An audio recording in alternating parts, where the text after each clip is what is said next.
Hey everybody, it's John Kraska. Every Library, the Every Library Institute. I'm executive director over here. Every Library is the National Political Action Committee for Libraries. The Every Library Institute is the public policy, text policy, and education policy think tank for libraries. You can find us at everylibrary.org. We work on a lot of different issues at a lot of levels of government, whether it's local funding for public libraries and the structure of education funding for school librarian jobs and school library collections. We work with State Library Association and State Right to Read group partners on legislation. A lot of it's block and tackle now about bad bills. Once in a while, we can talk to Congress. We also spend a lot of time working on anti-discrimination and anti-censorship campaigns at the local level, whether it's a school district or a single zip code for a public library. Fightforthefirst.org is our platform. We help move bigger conversations forward when there's trouble, try and reset things in local communities, get back to following the Constitution, both the First Amendment, around freedom of speech, but also the 14th Amendment when it comes to civil rights and equal protection. So we're having big conversations in this series with authors who have been involved in trying to talk with students, trying to talk to educators, trying to do school visits, and who've been banned or disinvited, who've been uninvited, who've been deplatformed, who've been silenced. I want all of our readers, all of our listeners, all of our network, parents, educators, librarians themselves, to meet these good people and see if we can't have some courage together about getting or staying with this conversation around reading and around learning and around education. I'm very pleased to be able to bring in two wonderful humans today to have a big chat. I want to have you meet Alex London, the author of over 30 books for children, teens, and adults, including the Princess Protection Program, Battle Dragons, and the Proxy Duology. His work has been recognized by ALA as among the best fiction for young adults, the Rainbow List, several state lists nationwide. He's a former journalist and human rights researcher. He's reported from conflict zones and refugee camps. He lives in Philadelphia with his husband, daughter, and hound dog. And then Samira Ahmed is the New York Times bestselling author of Love, Hate, and Other Filters and Internment. She was born in Bombay, India, and has lived in New York, Chicago, Kauai, where she spent a year searching for the perfect mango. You're both wonderful people to be here today, and I'm not trying to put too big of a heavy weight on this conversation, but what the heck is going on in America today? Like, you both are such wonderful authors. You talk to students and educators all the time. I mean, we're in a particular moment now where the D and the E and the I is being outlawed because of EOs. I mean, can I start the conversation with what's it like to be a writer today in America? Alex, I'm gonna put you on the spot. It's distracting. I mean, on a very nuts and bolts level, everything going on. I want to be writing my books and making up stories and entertaining young people and writing the kinds of books I would have loved when I was a young person. And instead, I'm worrying about all this other crap, and I'm distracted by it and upset by it. So it's draining on that level, just at a very simple level, and shocking. I've been doing this, I guess, 15 or so years now, and I didn't see this coming. It really felt like things were moving in a really good direction. I would go and speak about my books with gay characters in juvenile detention centers filled with teen boys, or go talk in urban schools and rural schools. And over the years, I noticed nobody cared about that stuff. And I signed books for kids who wanted to give them to their friend who was gay, and they wanted to show him that it was okay. So they got this book and stuff like that. And it all seemed like things were improving. Kindness was winning. And the limits of who you were didn't limit you. Who you were didn't limit you from being in all kinds of stories. And now this backlash that has come so hard, it's caught me by surprise. Samira, I sometimes worry that we're in a. I mean, I don't know what it was like to be in America as a segregationist in 1953 when the Brown versus Board of Education came out. But I got to imagine that they felt rather oppressed because their perspective on the world was being, shut down by the government. What's it like being a writer for you right now in America? Well, I mean, I guess the best way to describe it is kind of enraging, I suppose. But I think I can't really dissociate sort of my identity from being a writer. So I am a writer. I'm also a woman of color. I'm also a Muslim. I'm also a child of immigrants. Um, and so all of those parts of my personality or identity rather are feel like they are under attack by people who have a deeply myopic and uncurious outlook on life. And they're people who are led by hate. And for people who, I'm a former high school English teacher. Now I write for young people like Alex does. And I like to think that we lead with love, because I think love can be something that's very radical, meaning that it compels you just to care about another human being, to say, this world right now, this is not good enough for me, and it's not good enough for my neighbor or that stranger that I don't know or that kid in that high school class. So I'm mostly a person driven by rage. So I feel like, um, I mean, I guess that's always my first reaction when you're being put upon, when people are trying to silence you and trying to essentially erase our identities from the bookshelves. Mm-hmm. It's maddening. How dare they? And being someone who's driven by, personally, I'm driven by spite. I am. Like half of what I'm doing right now, running a political action committee for libraries, is just to I want to win those funding conversations and these constitutional conversations. I do. Hi, nice to meet you both. What a treat. Yeah. So, I think being petty is good once in a while. Mm-hmm. Mm-hmm. I mean, I don't know. Sometimes I feel like, we're dealing with bullies right now. And the most important thing to do is to stand up collectively against these bullies. Mm-hmm. I mean, and we know that most Americans are on our side, and we know that we're right. Yeah. So, and I think, sorry, Alex, go ahead.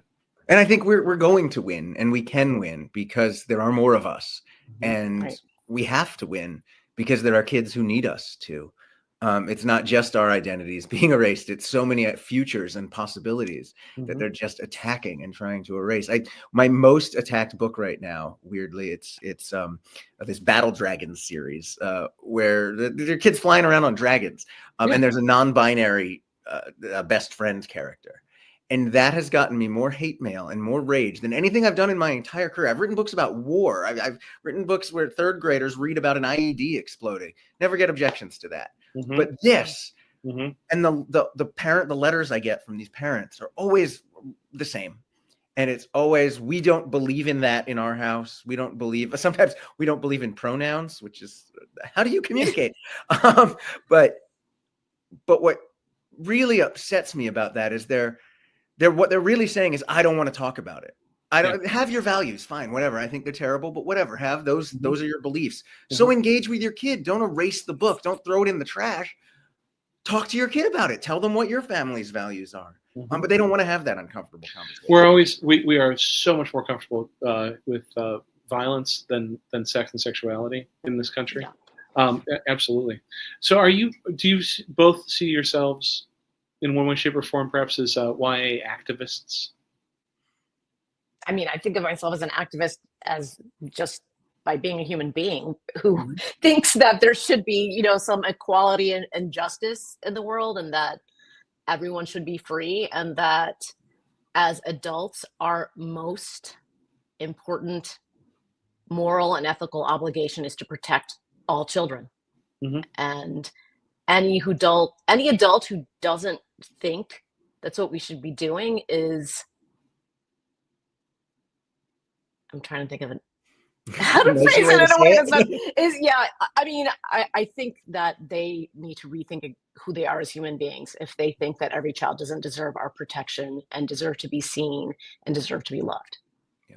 I mean, there are real dangers out there, and it's not coming from books.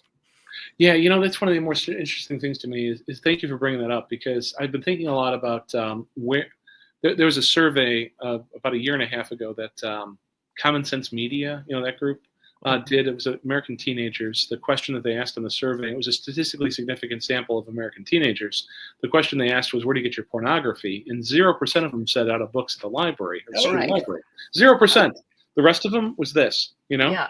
And that the fact that somehow or another we have allowed these conversations about literature, about YA literature, about reading to get rolled by a telecom kind of approach. You know, the telecom. I'm not suggesting that Sprint, Verizon, or those guys are doing it, but gosh, are they really misguided right now about where the source of the trouble is, Alex?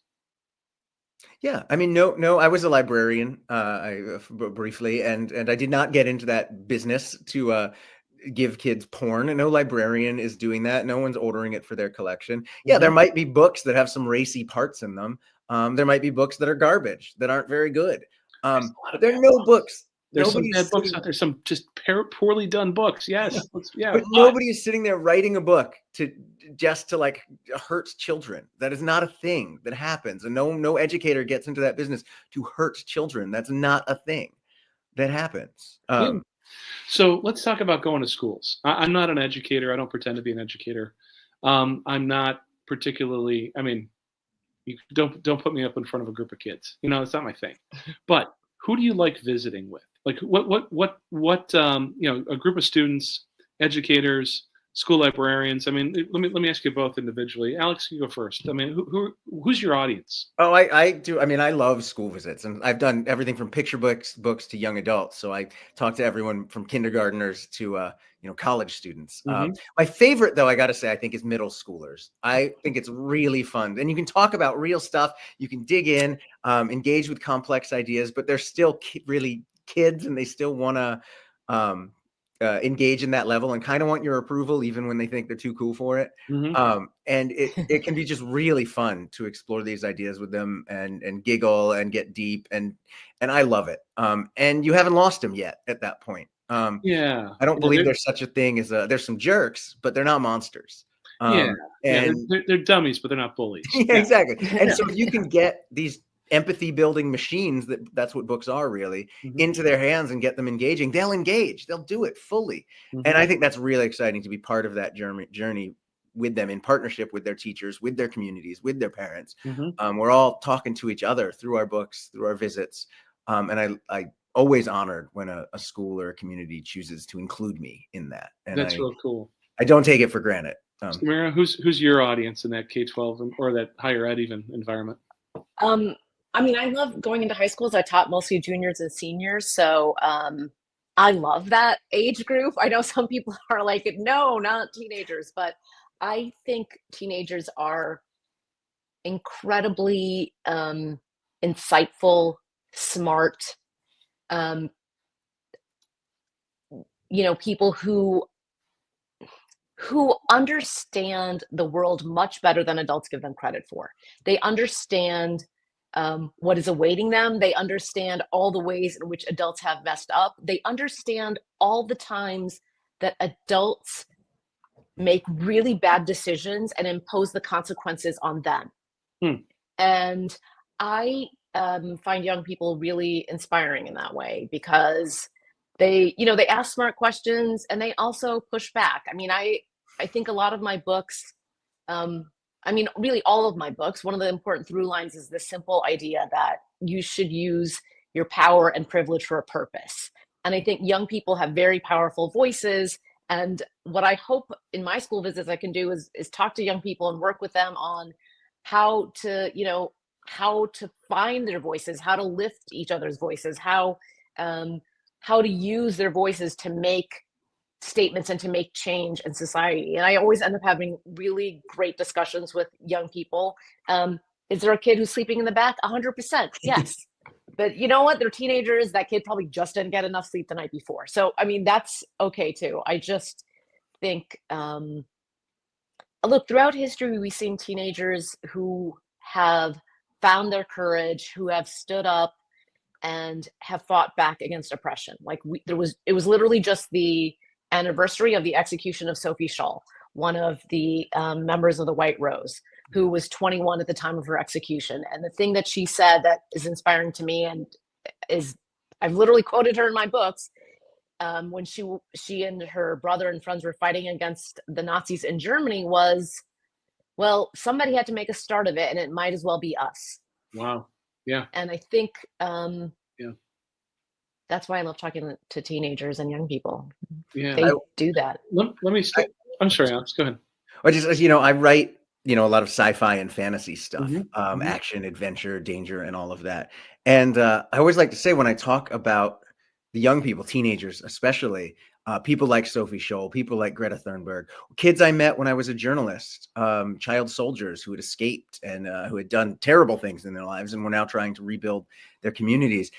All these kids were protagonists in their own lives and in our world, and all of them were capable of doing amazing, complicated things, brave things, kind things, daring things. So I always say that, I add the robots and the dragons, but the bravery, that comes from them. I want to talk to you both about your books for a minute too. Let me start, Alex, since we're on you, about the Princess Protection Program. I mean, you've added those elements, as you said. It's modern, it's humorous, it's a spin on the classic fairy tale. What are readers going to run into when they grab the Princess Protection Program? So it's a series about, and it's a middle grade series about fairy tale princesses and one prince who don't like how their stories go and the role they're supposed to play in them, and so they escape and end up at a boarding school in the real world that is not what it seems. I mean, it's a little subversive. Oh yeah, it's definitely subversive. Mm-hmm. And the first, there are two books in the series. The first one is Sleeping Beauty's story, and the second one is The Frog Prince. And in each one, that they're learning how they can change their story, that they have the power. They don't have to accept the narratives that have been given to them, that they have the power to change their stories. But often they don't have the power alone, that they are stronger when they work together as a community and lift each other up, even when their stories are very different, even when they don't fully understand each other's stories or want the same things, that they can still work together to set their own course. And at the same time, I think they're very funny. I did try and make them silly. I'm not being flip when I ask this, but could you have gotten to the Princess Protection Program without Stinky Cheese Man having preceded you? No, probably not. I mean, all the history of the fractured fairy tale, right. I was terrified to enter in to write my own fractured fairy tales because there's such a rich tradition and so many brilliant people doing it. Even as we speak, I hadn't even thought about the fractured, but you're absolutely right. Yeah, that's a good, when the book falls on them, the whole thing. Yeah.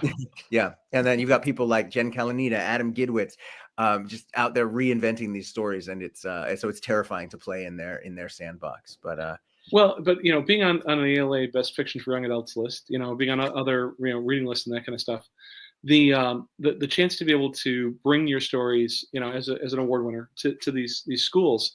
Are you hoping when you have these chances to interact with the students that it's about your book or about them with your book? Yeah, I always say the books don't really belong to me once they come out. They belong to the readers. So yeah, I was a reluctant reader myself. I was your typical kid who didn't like to read until I found the right kind of not school approved books. I mean, it was a lot of Stephen King. So I try and write books for the kid I was, write books that are fun and a little subversive and maybe not going to end up assigned in class, but are going to be read, in between class and under the covers with a flashlight. So I try to think of them each as a little present. And when you give someone a present, you don't tell them what to do with it or how to play with it, right? It's up to them. So I like to think of my books as just a gift I'm writing for them, and I hope they pick it up. And I try and make them fun enough that kids who think they don't like to read will pick them up and maybe be surprised to learn something new or experience a life that's different from their own. I love getting this book. Trick them into it. Yeah, getting these princess books into the hands of boys because they see princesses on the cover and they're very often like, not for me. But if I can get them to read it, they are for them and they are fun. And that kind of thing, I really enjoy. So yeah, I love offering them and hoping they find an audience and resonate. I dig that. I appreciate that. So Samira, let me come back around to your work as a writer, and in particular the singular life of Aria Patel. The existential questions that you've tried to engage here are not they're certainly YA. Everybody's freaking out when you're that age. But fate, choice, self-determination. I mean, what is a reader going to expect when they pick up the singular life of Aria Patel? I love to write stories about revolutionary girls. And it's a story about a young woman finding her power and finding her voice, who happens to have gotten lost in the multiverse. Hmm. Because I love a multiverse. It's a grounded multiverse, and I'm sorry, it's a what? a grounded multiverse. So I say that because I also wrote for Marvel Comics, and the Marvel multiverse is, very fantastical.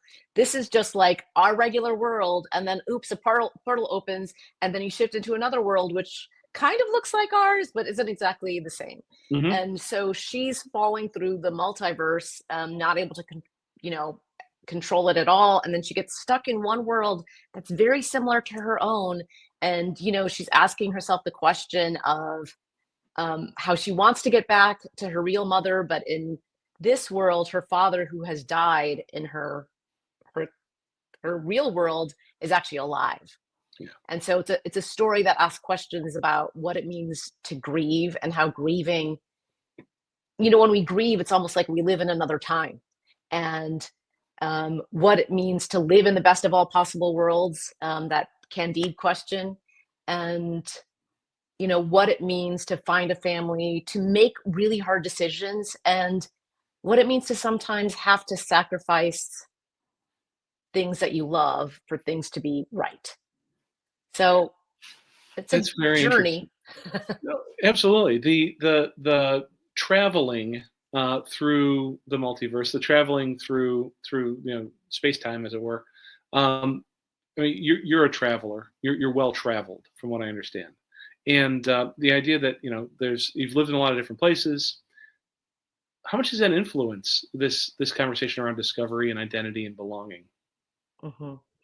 Well, I mean, I wish I could magically grant every American a passport and the ability and time to travel to other countries, Hmm. because I think it is, I mean, it's like being sometimes in another world. I think it's just so good for us to be in places that are different, where people aren't speaking necessarily the language we're speaking, where cultures and customs can be kind of um, unusual for us, or where you have to learn something new, or any of those things. But because I just really so much believe in curiosity, and I think curiosity compels exploration, but also that leads to open-mindedness. Alex talked about books as these empathy machines, and travel does that too. Like talking to people who aren't sort of like just the people in your bubble, I just think is so important, because in the end, ultimately, like, we can speak different languages, we can look different, we can, love differently, we can, there's, you know, just engage in the world in different ways. But at our core, there's so many commonalities. Like, we are all human beings who, want to be known and to be loved. And I just think if you can lead with that, it goes back to that idea of radical love that I was talking about before. When you Hmm. can lead with that and understand that, it makes you not a hateful person, which is what I think is compelling so many of people who want to ban books, and who want to ban authors, and who want to erase identities from our shelves. Our shelves should reflect our world, and that world should be expansive. Oh, you and I have a lot to talk about, with that. I think, and I know Alex does too. You're both part of a great organization called Authors Against Book Bans. The work that you're trying to do to bring light on diverse literature representation in literature, but also to fight back directly against these campaigns that are around erasure, that are around discrimination. I mean, we've worked on here at Every Library. We've worked on a bunch of campaigns alongside AABB, which is fantastic. It's great fun. We've hosted some of these other bigger conversations as well around culture of reading. But what we know to be really true, and I think you guys know this too, is it's not really about the book. It's about the people that book represents when there's a book ban attack. Um, how do we get out of this knot that we've tied ourselves in America right now? How do we? I mean, the students are not blank slates. They're sponges, though, and people are so wrapped up in protecting them from themselves and from what they can experience. How do we make it so that it's possible to have a generative conversation rather than a restrictive or censorious one? I know it's a big question. Samira, you want to go first? You gestured for. Sure. I was about to be like, Alex, go ahead. So I think we need to understand a few things, just baseline. 70% of Americans are against censorship. Mhm. Okay, that's an important baseline to remember. Book banning and censorship is anti-American, it's anti-freedom, and that's also important to remember. And we know that collectively our voices can make a change, even in places where it feels like, okay, it's like we're in the fever pitch of book banning right now. But when we can show up at school board meetings, when we can show up at library board meetings, when we can write to our local elected officials, when we can tell them the importance and the power of books, I think that can actually change some hearts and minds. And I also think it's important for us to take on some of these completely misinformed, quote unquote, arguments that a lot of book banners make. I mean, there are two main things that I see people talking about. Number one, we want to protect the kids. If you want to protect kids, ban guns, not books, because books don't walk into schools and shoot people. If you don't want your child to read a certain book, I am sorry that your kid is not going to be able to have access to that book, but in your home, you have choices about what books that can be allowed in your home. You absolutely do not have the right to choose what every single child in this school district or in your city is allowed to read. Like, I'm not going to let some other parent come into my home and tell me what books my kid is allowed to read. Or yeah. to Alex's situation, the entire state of Utah, right? Yeah. Yeah. You get statewide. I mean, they're headed to national things to ban, books and endanger teachers who dare teach them. It's interesting you bring up the, guns thing. I grew up shooting guns. I'm familiar with guns. And the thing you would do, the thing when I got a gun as a kid is, my dad didn't just hand me a gun and walk away. You learn how to use it and you engage with it and you learn how to do it responsibly and you do it together. It's a tool, right? That's the argument as guns don't kill people, blah, blah, blah. So okay, guns don't kill people. So you learn to use it responsibly. That's definitely true of books and they definitely don't kill people. But okay, you're afraid of the ideas in this book, then engage with them. Then teach your kid how to use them. Don't try and ban them. It's not going to work. The only way to stop a bad guy with a book is a good guy with a book. So that, honestly, that should be on a t-shirt if it's not already.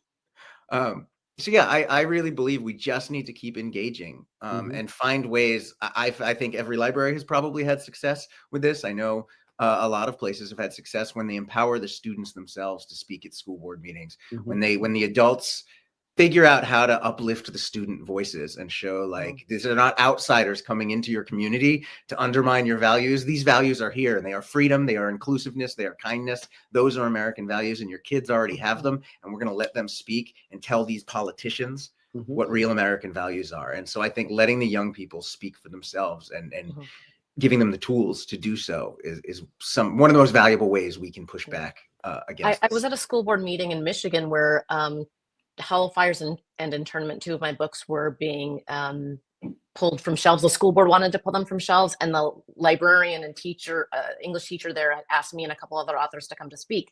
What I thought was the most powerful thing that happened that evening was a senior in high school who stood in front of her school board and said to them, essentially, it's absurd that I'm here telling you that it's wrong to ban books. I'm asking you to let me read books, and you're trying to prevent me from doing that.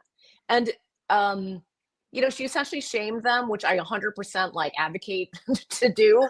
And you could tell that she had, because what was so telling was that every single one of these school board members, they all were looking down like this at the table in front of them. Yeah. Not a single one of them looked up at her during her 3 minutes. She had 3 allotted minutes. Not one of them looked up at her. Isn't it interesting? They're afraid of a teenage girl. These they're just terrified. These people who ban these books, they're terrified. So let's close with this, if I could. what would you say to those young readers around the country? I mean, not everybody's got the agency or the opportunity to stand up at that podium, but how do these kids, alongside authors like and the community authors against book bans, alongside a community of educators who care, of parents who might have the courage to stand up, what do you say to these young readers who feel like their stories and identities and voices are being either erased or suppressed? It's cold comfort, but hang in there. Yeah. Middle school ends, high school ends. You can leave if you're in a bad place. Ultimately, the books don't matter that much. Ban the books; it's terrible, but their lives matter. These kids matter, and just whatever way we can, getting them that message that you matter and you're going to be okay. If we can tell them that over and over and over and over, maybe that'll be a path through this. Because ultimately, the books, like I said, are a tool to make sure everyone knows that they belong and that there is space for them in this world, and that they are worthy of being the heroes of their own story. And we just have to find ways as educators, as writers, to tell them that over and over again in 100,000 different voices in every community in America. And that's how we win.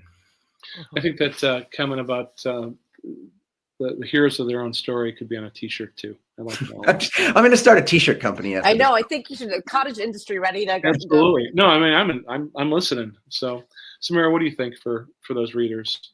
I mean, look, I think it is. I mean, again, it's a little bit of cold comfort, but what I want every single kid who can hear my voice or who can even see a book of mine on a shelf or any of our books to know is that we are behind them. Like, we believe in them. We care about them. We love them. Their voices matter. Their lives matter. And, when I was a kid, I was the only South Asian and the only Muslim in my whole school. And I definitely felt very isolated. But there was one thing that I could do sometimes when I was especially feeling lonely, and that's why I was going to the library all the time, is that I was picking up a book. And, I can say this, I think, for every human being, there's moments where you just feel like, I'm the only person who's ever felt this way. My heart is so broken, and no one in the history of the world has ever been this brokenhearted. And then you can pick up a poem or you pick up a book and you read something and you're like, actually, someone else felt this way too. Someone else who is reaching across time and space through their words and is saying to me, you're not alone. I felt this too, just like you felt. And I think that connection, that interconnectedness that stories give us is so valuable. So I hope to every kid that's out there, I hope there is some book that you can pick up, that there is some story, some poem that can make you feel a little less alone and to remind you how important and loved you are. Samira, Alex, thank you for sharing that with me and our watchers, our listeners, our human beings who are out there today in our network. It's such an important moment where I want to do everything that we can together to keep this from sliding any further than it's already started to slide. If you mentioned Michigan, Samira, I don't know if you lived in Michigan at some point or another, but snowy roads, you're supposed to turn into the skid. You don't want to lean into the punch, but you got to turn into the skid in order to grab control back for that vehicle. All right, team. Thank you very kindly. This is everylibrary.org. This is where we spend our time doing anti-censorship, anti-discrimination work, funding for libraries and schools and school librarian jobs. Give us a connection. I'm going to put this is my .org. I'm going to put Alex's .com up again to make sure that anybody who wants to have a visit can find Alex. Likewise with Samira. Those are your .coms. You've both been wonderful people. Thank you for your time today. I really appreciate it. Thank you. Thank you so much. Okay, cheers. Take care.